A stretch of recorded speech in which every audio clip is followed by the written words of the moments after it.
Alright, I'm back working on the Roper 16T and the Gt18. The Gt18, that hasn't really changed much. It just needs decals and stuff and finishing touches, and that's done. But the main thing is the Roper. So I mentioned in the last video that, of course, it didn't run. And you can see here it blew flames and stuff through the carburetor and didn't really actually start it, but it kind of like backfired. But one thing I did notice is that after pulling the valve cover off, the one of the push rods here, well, you can see it right there. It just fell off, so I can just put that back on and see what happens. The other side is fine. I know I mentioned in the last video that it might not be timed correctly because somebody took it apart. And well, in fact, somebody did take it apart, which there's blue silicone on there. It's full of like dust and stuff in there. It looks like metal dust. And then the whole bottom of the crankcase is full of like nasty oil filth. And then they didn't even pull the gasket off. They just siliconed over it, which isn't the right thing to do, but whatever. So this all here is fine. I am glad I took it apart though, because I like cleaning this because that's gross. And it could lead to potential damage, so that's good to clean that. Otherwise, it's just going to be this push rod. So I'm going to get this whole engine cleaned up and put back together. Okay, so as I was washing this up, I thought this was too funny and I had to give you an update. So I really hope that whoever put this engine together didn't run it since they put it together. Which, with that valve being the way that it was, I don't think they would have been able to run it. But right here, you see there's this little O-ring, and then there's a bunch of that blue silicone gumming this hole up. Which, what's right on the other side of that? The oil filter. And then it goes to the oil pump. Yeah. And then that O-ring goes right to here.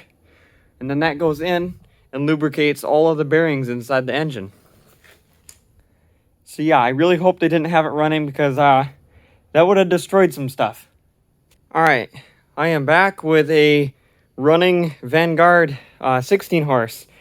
So now it wasn't running right away, and I didn't bother putting this in the video because it was kind of a hassle and dumb.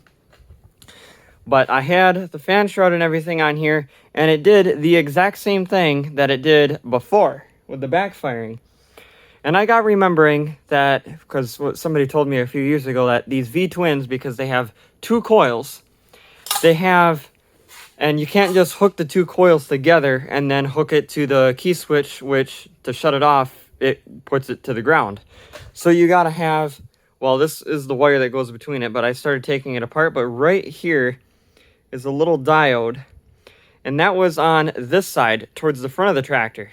And I'm like, huh, on the other one it was in the back. So I took this off altogether, and it started right up and ran perfectly fine. Now what I'm guessing is if I put this the other way, just like that one is, it'll probably run fine and I'll be able to shut it off.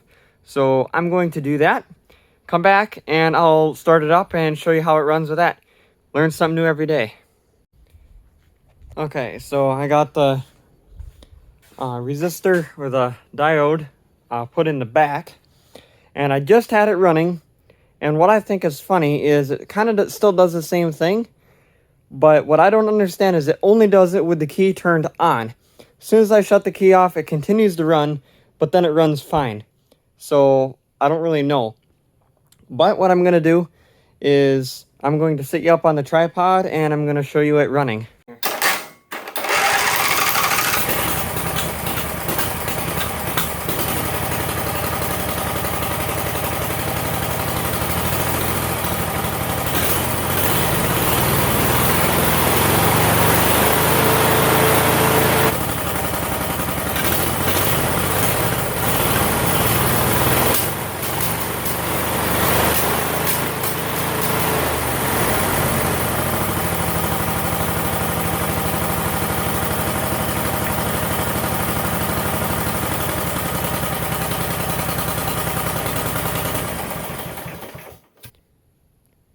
So you saw by that kind of what I was explaining before. So it runs better with the key off than it does on, and it shouldn't run at all with the key off. So I'm totally confused.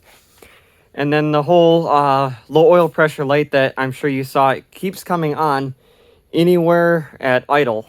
Idle to like just a high idle, it's on.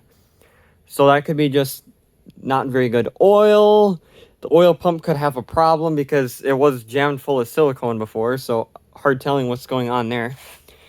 And then of course it runs a little lean, I would say, but that's not my concern right now. I can just worry about that later. It's just an adjustment right here. I just want it to like run at all first.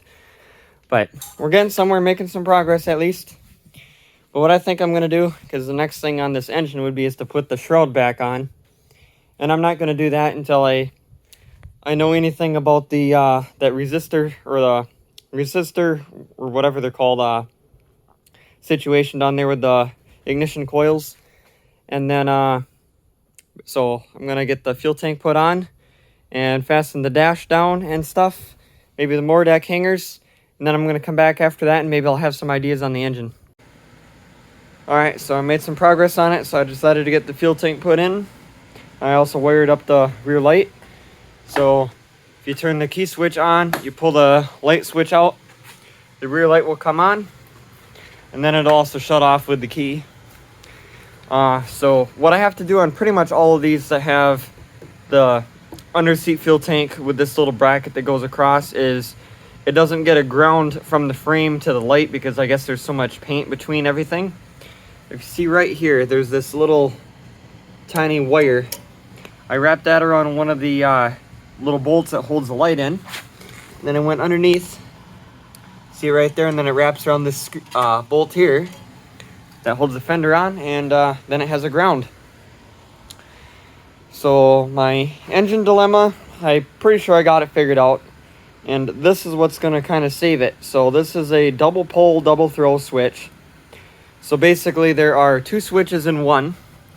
So what I'm going to do here is I'm going to hook the ground to these middle two pins, and then this one to the front coil, and then this one here to the back coil, or doesn't matter which way. And then these two here on the bottom will just be used for nothing. What these switches are mainly used for is like electric motors, so you can like have them forward and reverse. So what you do then is, if you wanted to forward and reverse a motor with these, you'd hook this pin here to this pin with a wire, and then this one here to this one. And then you got plus and minus going in, and then you got plus and minus going out. And then depends on which way you have the switch flipped, it would reverse the polarity of it, if that makes any sense. But in this case, we're going to use it as two switches in one for this ignition, and I really hope it works. I know I could get one that is just like this without the other two, but I didn't have one. I already had this. So this is what I'm going to use, and I'm going to come back and show you that it actually works. Okay, so made some progress on it. I got the hood and stuff put on, as you see. The engine, I had to take the flywheel shroud off. I couldn't even tell you how many times, like 2 or 3 times since last time I had the camera on, which was starting to get kind of old. The last time is because it decided to totally shred the starter gear.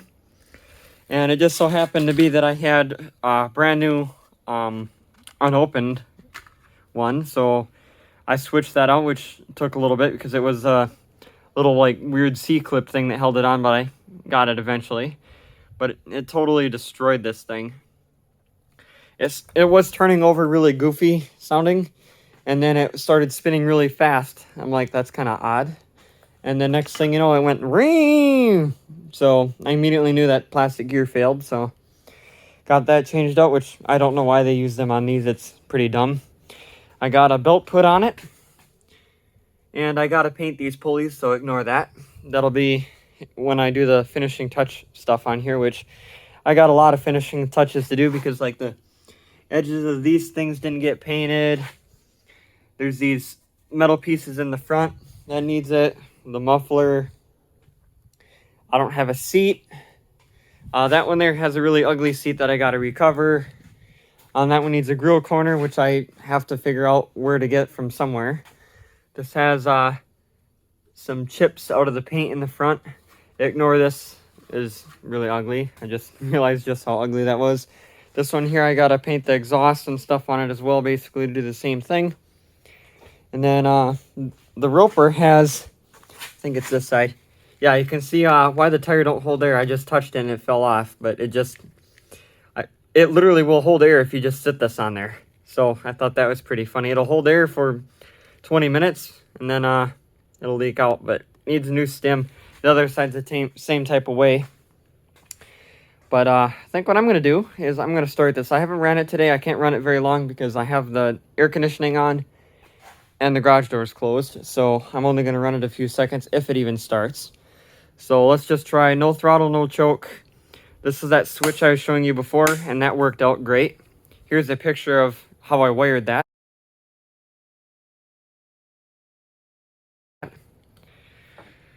All right, so let's crank it first without throttle and choke so it doesn't smoke the place out.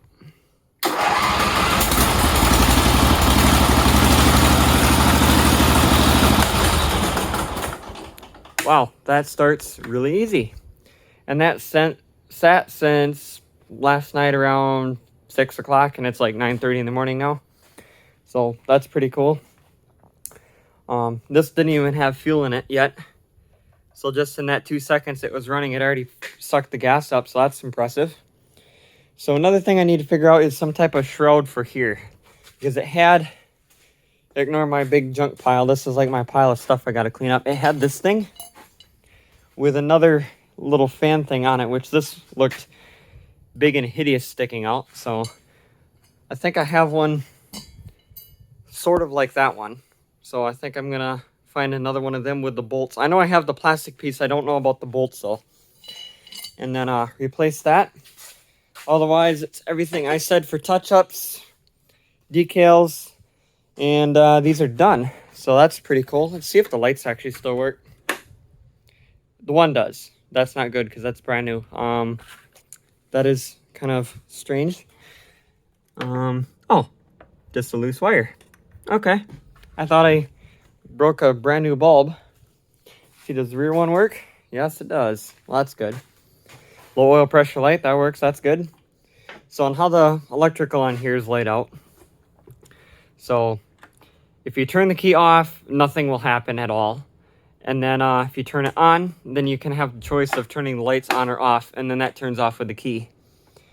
However, you can actually shut the key off and have the engine running because this switch here will stop the engine. So as a little anti-theft thing, what you could do is you could have this switch off and say, hey, start the tractor, and you'd never be able to start it because it won't get any spark. So I had to use a smaller throttle cable because the one that originally had for the Onan was coming up to about here. So I just replaced it with the cutoff end off of that brand new throttle cable that got. So I now have a factory length original throttle cable, and that works really nice and smooth.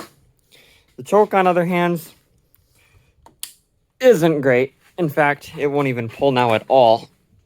Ooh, no, that ain't budging. So hopefully we don't need the choke because that doesn't move. Also, this dash is reinforced with fiberglass, which you might be able to see there's some stuff there, but which it was really tricky to, I had to take a drill bit and go up and down for the throttle to get that back cut out, but it was like fiberglass mesh, fiberglass resin and like some type of goo stuff and whatever. It was a mess, but it's really solid now, so that worked out. But that's going to be it with this video. These will be done very soon. Curious what I'm going to do with the seats. Otherwise, yeah, this is it. Thanks for watching.